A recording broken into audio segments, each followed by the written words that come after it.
Hello students, today we are going to discuss about algebra of events. Algebra of events होता क्या है? क्या हम जैसे नंबर्स पे अलजेब्रा लगाते हैं, यानी कि कुछ प्लस माइनस मल्टीप्लाई डिवीजन या ऐसा कुछ करते हैं, क्या हम ऐसा अलजेब्रा अपनी प्रोबेबिलिटी या इवेंट पे भी लगा सकते हैं? डेफिनेटली लगा सकते हैं। तो आज उन टॉपिक्स के बारे में बात करेंगे। वेलकम टू गेट स्मैशर्स, मेरा नाम है अंकित रोड़ा।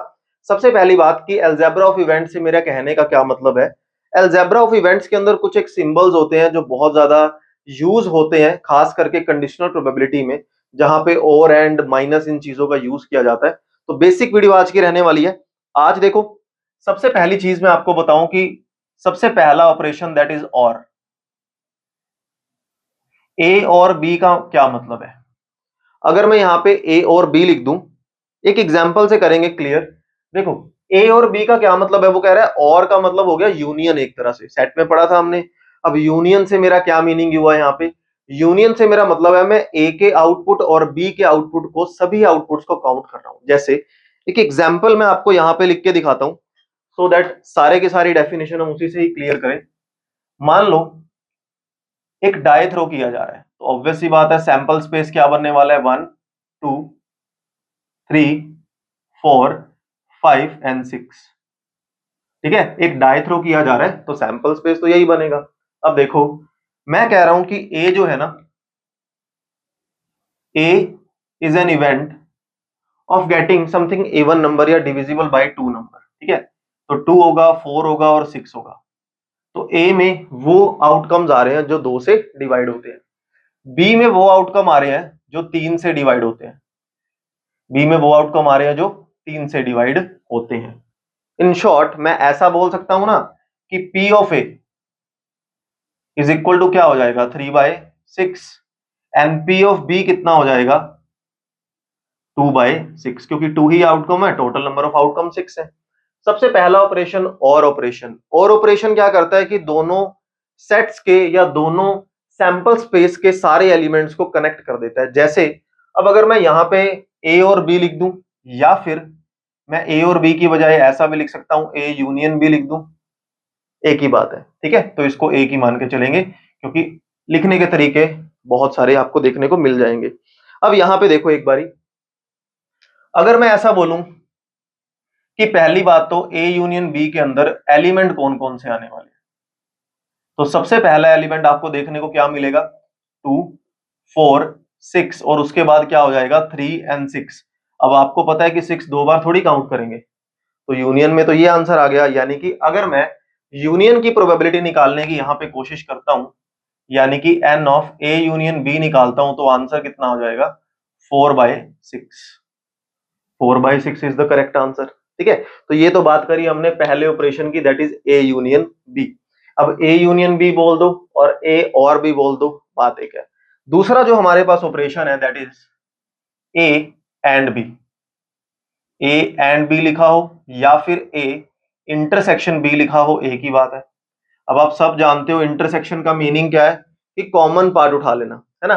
तो अगर ए और बी के मैं इंटरसेक्शन की बात करूं, यहां पर ए और बी के मैं अगर इंटरसेक्शन की बात करता हूं, तो एक्चुअली में होगा क्या?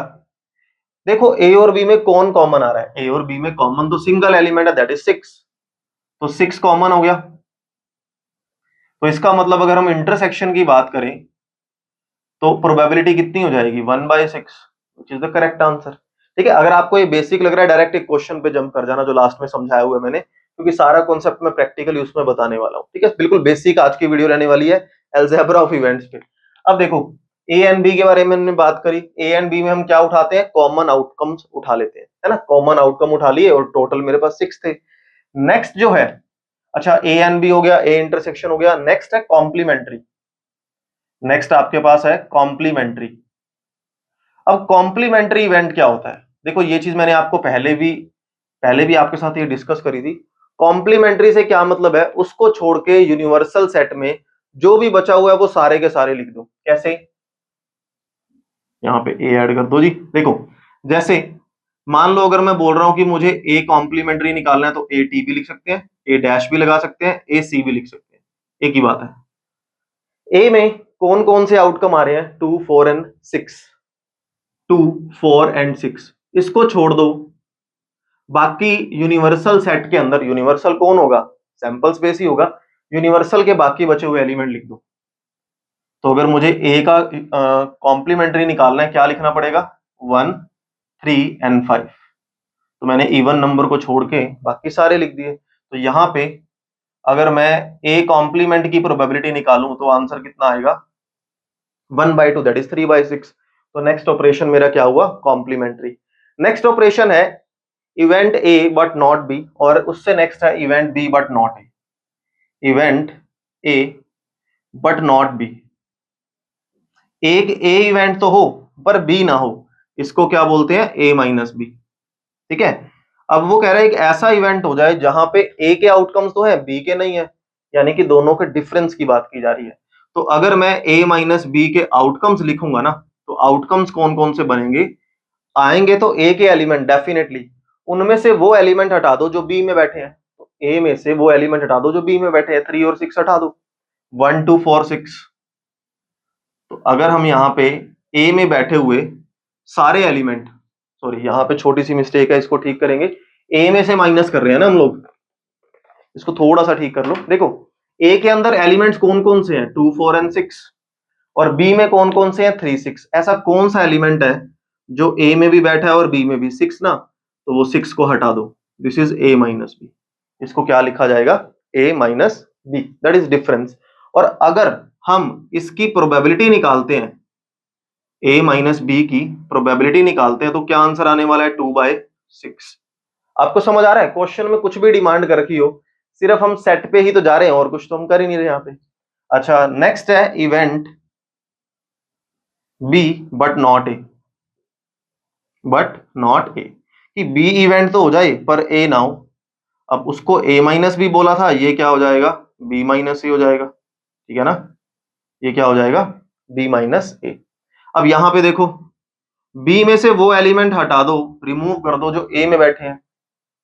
3 6 में से ए में बैठे वाला कौन सा एलिमेंट है, 6, तो 6 को हटा दो, 3 आंसर आ गया। तो यानी कि बी माइनस ए की प्रोबेबिलिटी क्या हो जाएगी, 1/6। तो बेसिक रूल्स क्या कहते हैं, अगर हमें यूनियन या और इकट्ठे करने की प्रोबेबिलिटी बतानी है, इंटरसेक्शन या कॉमन, कॉम्प्लीमेंट्री उसको छोड़ के बाकी सारे, A minus B that is difference, और B minus A that is difference. तो प्रोबेबिलिटी निकालनी है, किस किस तरीके से आप निकाल सकते हो। मैं एक बार ही आपको ये सारी चीजें वेन डायग्राम से एक्सप्लेन करता हूं कि कैसे हम वेन डायग्राम से हेल्प ले सकते हैं इन सब की चीजों, इन सब चीजों की। और एक मैं आपको जेन्युइन सी बात बताऊं, जब भी कोई नया फॉर्मूला आ जाए, यानी कि जब भी कोई हमें नई प्रोबेबिलिटी निकालने की बात करे या अलजेब्रा की बात करे, आपका ध्यान सीधा इन पे नहीं, आपका ध्यान वेन डायग्राम पे जाना चाहिए, क्योंकि वेन डायग्राम सारे फॉर्मूलाज अपने आप खुद में सारे के सारे फॉर्मूलाज बना के जाता है। देखो जैसे अगर मैं 2 सेट के डायग्राम की बात कर रहा हूं, इन सबके नोट्स आपको डिस्क्रिप्शन के अंदर मिल जाएंगे, जैसा कि हम पहले भी करते आ रहे हैं। देखो वेन डायग्राम किसको शो करता है, सैंपल स्पेस को, है ना। वेन डायग्राम किसको शो करता है, सैंपल स्पेस को। For example first circle is showing A event and second circle is showing B event. तो ये ए इवेंट दिखा रहा है और ये बी इवेंट दिखा रहा है। तो आप ध्यान से देखना, अगर मैं इस ब्लू वाले पोर्शन की बात करता हूं, अगर मैं इस ब्लू वाले पोर्शन की बात करता हूं, तो इसमें कौन सी एंट्रीज बैठी होंगी जो ए में है, यानी कि अगर मैं ब्लू वाली लाइंस की बात करूं, इसमें कौन सी एंट्रीज बैठी होंगी जो ए में है। ए में कौन कौन है, 2 4 एंड 6। और अगर हम इस ब्लैक वाले पोर्शन की बात करें, ब्लैक लाइंस की बात करें, तो इसमें कौन सी एंट्रीज बैठी होंगी जो बी सेट के अंदर बैठी हैं, यानी कि ऑब्वियस सी बात है एन ऑफ बी लेके जा रहा है। अब यहां पे अगर मैं आपको ऐसा बोलूं कि ये जो पोर्शन है जो ब्लू और ब्लैक के कॉम्बिनेशन से बन रहा है, यानी कि इंटरसेक्शन से बन रहा है, यानी कि ये वाला जो पोर्शन मेरे पास बीच वाला निकल के आ गया, यानी कि ब्लू और ब्लैक जो आपस में बना रहे हैं इस तरीके से, ये पोर्शन कौन सा है, ये है n of A intersection B. इन दोनों का कॉमन पार्ट दिखा रहा है, यही हो रहा है ना। तो देखो क्या हुआ, अगर हम यूनियन की अब सबसे पहले बात करें, यूनियन क्या होगा, ये सारा जिसको अब मैं रेड डॉट से दिखा रहा हूं, ये सारा, क्योंकि देखो ए यूनियन बी का मतलब क्या है, ए और बी के सारे एलिमेंट कनेक्ट कर दो। तो मैंने ये सारे दोनों के दोनों सर्कल्स को इस तरीके से रेड डॉट से क्लिक कर दिया। तो ये मेरा पोर्शन क्या बन के आ गया, ये मेरा पोर्शन बन गया ए यूनियन बी। यहां तक क्लियर हुआ होगा, ठीक है। अच्छा, नेक्स्ट की बात करें, ए इंटरसेक्शन बी, वो मैंने आपको बता दिया।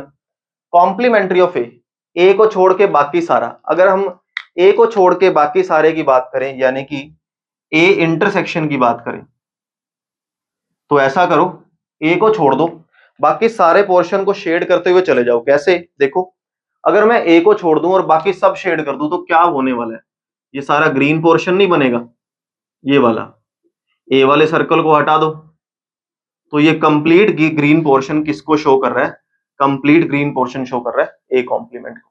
ऐसे ही अगर आप बी कॉम्प्लीमेंट को करते हो तो बी को छोड़ दो, बाकी सारा, है ना। तो A complement B complement. What is the meaning of A minus B and B minus A? Now A minus B और बी माइनस ए अब क्या होने वाले हैं, देखो, ए माइनस बी होगा कि ए में से बी के एलिमेंट हटा दो। तो मैं अगर इसको इस तरीके से दिखा रहा हूं, ये जो पोर्शन है ये अपने पास क्या बनने वाला है, ए माइनस बी। ये क्या बनेगा, ए माइनस बी।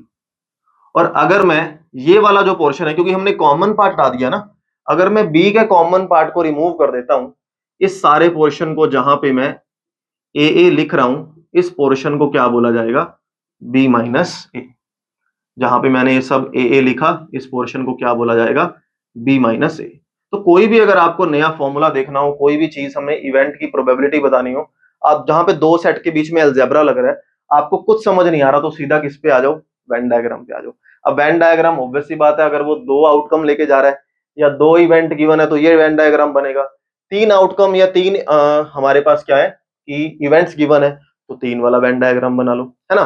तो नोट्स में आपको सारे प्रोवाइड कर दूंगा। नेक्स्ट जो है, एक क्वेश्चन से समझते हैं, आपको ये सारा का सारा टॉपिक क्लियर होगा। एक रैंडम वर्ड का यहाँ पे बहुत ज्यादा यूज होने वाला है, बहुत अल्टीमेट तरीके से यूज होने वाला है। मैं बताता हूं कि किस तरीके से मैं अलजेब्रा ऑफ इवेंट्स का यूज करूंगा अपनी प्रोबेबिलिटी को निकालने के लिए। तो सबसे पहले क्वेश्चन आपकी स्क्रीन पे है, देखो, क्वेश्चन की स्टेटमेंट एक बार रीड आउट करो और समझो कि सिंपल सा क्वेश्चन है, लेकिन इसने अलग अलग लेवल से आपको दे दिया। क्वेश्चन एक्सप्लेन करने के लिए इसने डिफरेंट लेवल्स का यूज किया। उस स्टेटमेंट को समझो और ट्राई करो क्वेश्चन खुद से निकालने का, एंड देन प्ले करो कि क्वेश्चन आपका करेक्ट है या रॉन्ग है। देखो क्या कहता है, अ bag contain 3 or 4 black balls, sorry, a bag contain 3 red ball and 4 black balls. A bag contain 3 red balls and 4 black balls. 2 balls are drawn at the random. दो बोलें इकट्ठी निकाली गई हैं। यहां पे इस चीज का ध्यान रखना, दो बॉल्स रैंडमली निकल रही हैं, 1 by 1 नहीं निकल रही। जब भी हम 1 by 1 के बारे में बात करेंगे, हम मल्टीप्लीकेशन लॉ लगाएंगे, जो कि कंडीशनल प्रोबेबिलिटी से हमारा नेक्स्ट टॉपिक होने वाला है, ठीक है, वो मैं आपको बताऊंगा। अभी क्या कह रहा है, दो बॉलें निकाली गई और इकट्ठी निकाली गई।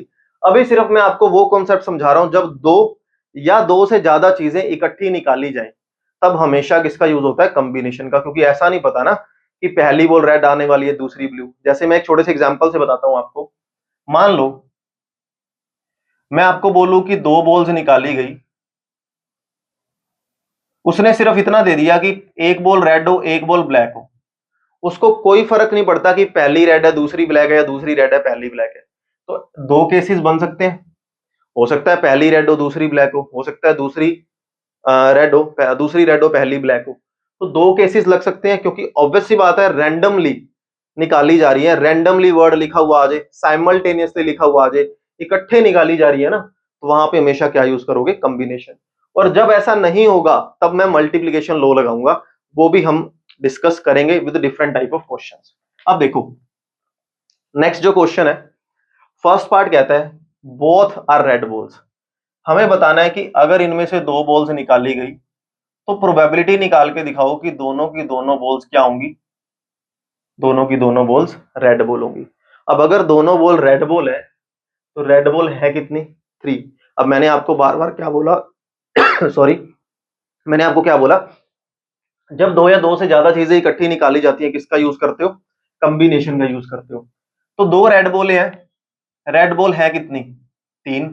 3 में से अगर मैं दो निकाल रहा हूं तो कितने तरीकों से निकल सकती है, 3C2 पढ़ा कॉम्बिनेशन में अपन ने। 3 में से अगर मैं दो बोले निकाल रहा हूं, सिलेक्शन हो रही है ना, तो 3C2। लेकिन टोटल बैग में से मैं कितने तरीकों से बॉलें निकाल सकता था? 7C2, क्योंकि total number of the balls तो 7 है, उसमें से 2 निकाल रहे हैं तो टोटल आउटकम आ गया। रेड वाले में से 2 निकाल रहे हैं तो हमारे पास फेवरेबल आउटकम आ गया, है ना। तो आंसर मेरे पास कितना निकल आया? 3C2 का मीनिंग क्या हो जाएगा? ओनली 3, एंड 7C2 का मीनिंग हो जाएगा 7 into 6 divide by 2, that is 21। तो 1/7 इज द करेक्ट आंसर, ठीक है ना। 1/7 इज द करेक्ट आंसर। ऐसे ही देखो, इसी का जो सेकंड पार्ट है, सेकंड पार्ट की स्टेटमेंट है, बोथ ब्लैक बॉल्स, दोनों की दोनों बॉल्स क्या हो? ब्लैक हो। दोनों की दोनों बॉल्स क्या हो? ब्लैक हो। अगर दोनों बॉल ब्लैक है तो ब्लैक बॉल्स है कितनी? 4। तो 4C2, टोटल बॉल्स कितनी है? 7C2। 4C2 को सोल्व कर दो, 4 3 12 डिवाइड बाय 2, 6 आ जाएगा, और यहां से 21 आ जाएगा। तो 3 2 3 7 तो 2/7 इज द करेक्ट आंसर, ठीक है। अब इसी का जो थर्ड पार्ट है, थर्ड पार्ट में हमें कह रहा है कि 1 is red 1 is black ball. अगर इनमें से एक बॉल रेड हो और एक बॉल ब्लैक हो, रेड है कितनी? 3, उनमें से एक निकालनी है, 4 में से एक ब्लैक बॉल निकालनी है, ये एक ही केस है ना, तो मल्टीप्लीकेशन काउंटिंग प्रिंसिपल का यूज करोगे। डिवाइड बाय में टोटल कितनी बॉल्स है? 7, और 7 में से निकालनी कितनी है? 2। तो 3C1 का आंसर कितना हो जाएगा? ओनली 3, इसका 4, और यहां से आ जाएगा 7 6 42/2, दैट इज 21। तो आंसर कितना आ गया? 4/7 इज द करेक्ट आंसर। तो आई होप आपको क्वेश्चन से समझ आया। मैंने सिर्फ आपको ये क्वेश्चन इस हाईलाइट के लिए कराया कि जब भी रैंडमली की बात की जाएगी, जब भी साइमल्टेनियसली बोले निकलेंगी, रैंडमली चूज होंगी, वहां पे हम किसका यूज करेंगे? हमेशा कंबिनेशन का यूज करेंगे। अब सिर्फ लास्ट एक फॉर्मूला जो हम छोटी क्लासेस में भी पढ़ते आ रहे हैं, जो प्रोबेबिलिटी के अंदर भी आप यूज करोगे अगर आपको अलजेब्रा ऑफ इवेंट्स के अंदर इसकी नीड पड़ती है। तो क्या, कौन सा फॉर्मूला था वो? हमने एक फॉर्मूला पढ़ा था, N of A union B. As it is आप प्रोबेबिलिटी में लगा सकते हो, क्योंकि वेन डायग्राम पे काम कर रहे हैं हम लोग। तो P of A union B क्या होता है? P of A plus P of B minus P of A intersection B. बहुत बार ऐसे केसेस होंगे आने वाले कंडीशनल प्रोबेबिलिटी में, जहां हमें इसकी नीड कई बार पड़ेगी, तो हम इस फॉर्मूला से फाइंड आउट करेंगे। वो मैं समझाऊंगा धीरे धीरे। अभी सिर्फ हम अलजेब्रा ऑफ इवेंट्स के बारे में बात कर रहे हैं, और लाइव क्लास में मैं स्पेशली इसके क्वेश्चंस भी ऐड करूंगा। Be very Frank, algebra of events के क्वेश्चन इंपॉर्टेंट नहीं होते आपके गेट एग्जाम के लिए, मैं जेन्युइनली बोल रहा हूं, क्योंकि थोड़ा सा इजी टॉपिक है, बट कंडीशनल प्रोबेबिलिटी में अटैच हो जाता है, क्योंकि बहुत सारी चीजें कंबाइन हो जाती है। अब यहाँ पे, अब जैसा मैंने आपको बताया, सारा हम बेसिक से ही कर रहे हैं, बिल्कुल स्टार्टिंग से कर रहे हैं, तो हर एक टॉपिक कवर करना पड़ेगा। A union B union C, अगर 3 सेट के बारे में बात की जाए या 3 इवेंट्स के बारे में, तो क्या होगा? P of A plus P of B plus P of C minus में P of A intersection B minus में P of A intersection C minus में P of B intersection C, और लास्ट में क्या लग जाएगा? Plus P of A intersection B intersection C. तो ये दो फॉर्मूला जो है हम लोग यूज करने वाले हैं हमारे अलजेब्रा ऑफ इवेंट्स के अंदर। तो आज हमने क्या पढ़ा कि अगर रैंडमली कुछ निकलता है तो कैसे यूज करेंगे, अलजेब्रा ऑफ इवेंट्स में हम कैसे केसेस लगाने वाले हैं, कैसे प्रोबेबिलिटी करने वाले हैं। इससे जो नेक्स्ट टॉपिक हमारा होने वाला है, अभी हमने सिर्फ अलजेब्रा ऑफ इवेंट्स के बारे में बात की, अब हम करेंगे कंडीशनल प्रोबेबिलिटी स्टार्ट, जो आपके एग्जैक्ट सब topic exam point of view से है। थोड़ा बहुत ये कनेक्ट था, तो मुझे ये कराना जरूरी था। तो मिलते हैं अगली वीडियो में। आई होप आप सभी को वीडियो अच्छी लगी होगी। अगर कॉन्सेप्ट आपको बहुत अच्छे से समझ आया तो सब्सक्राइब और लाइक के बिना नहीं जाना। मिलते हैं अगली वीडियो में, सेम टाइम सेम जगह अगले दिन। Have a good day to all of you. Bye bye bye.